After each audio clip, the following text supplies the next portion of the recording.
சிவகங்கை மாவட்டம் காரைக்குடியில் மனோஜ் என்ற இளைஞர் வெட்டி கொலை செய்யப்பட்டிருக்கிறார். காரைக்குடி 100 அடி சாலையில் இளைஞரை ஓட விரட்டி வெட்டி கொலை செய்திருக்கிறது ஒரு கும்பல். இது பற்றின மேலும் விவரங்களை செய்தியாளர் ஆரோக்கியசாமி வழங்கிட கேட்கலாம். ஆரோக்கியசாமி, வணக்கம். இந்த கொலைக்கான காரணம் என்ன? முதற்கட்ட விசாரணையில் என்ன தகவல் வெளியாகி இருக்கிறது?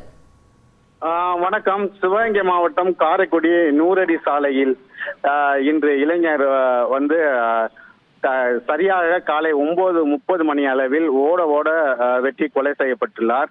அதன் பிறகு போலீசார் விசாரணையில் அவர் காரைக்குடி சேர்வார் ஊரணியை சேர்ந்தவர் என்றும் கஞ்சா விற்பனை செய்து வழக்கு பதிவு செய்து அது ஜாமீன் கையெழுத்து போடுவதற்காக காவல் நிலையத்திற்கு வந்த பொழுது அவருடன் மற்ற 2 பேர் அவர்கள் கூட்டாளியும் சேர்ந்து வந்துள்ளார்கள்.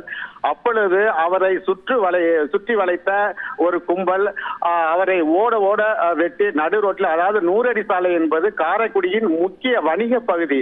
இந்த சாலையில் கிட்டத்தட்ட சரியாக நடமாடும் இடத்திலே இவர்கள் இந்த செயலை செய்திருக்கிறார்கள். இந்த செயல் அரங்கேறி இருக்கிறது. உடனடியாக அந்த பகுதியில் உள்ள கடைகள் எல்லாம் உடனடியாக சற்று க்ளோஸ் பண்ணி வச்சுட்டு காவலர்களுக்கு தகவல் செய்த பேரில் காவல்துறையினர் விரைந்து வந்து அந்த சடலத்தை மீட்டு அரசு மருத்துவமனையில் அனுமதிக்கப்பட்டுள்ளனர். மற்றும் அவரது கூட்டாளிகள் 2 அதிகமான ஒரு அருவாள் வெட்டு காயத்துடன் அவர்களையும் மீட்டு தற்போது அரசு மருத்துவமனையில் அனுமதிக்கப்பட்டு போலீசார் வழக்கு பதிவு செய்து தற்போது தீவிர விசாரணை நடத்தி வருகின்றனர்.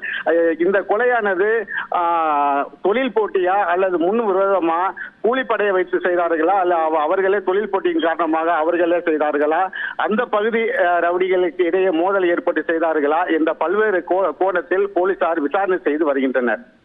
தகவல்களுக்கு நன்றி ஆரோக்கியசாமி. செய்திகளை உடனுக்குடன் தெரிந்து கொள்ள உடனே சப்ஸ்கிரைப் பண்ணுங்க.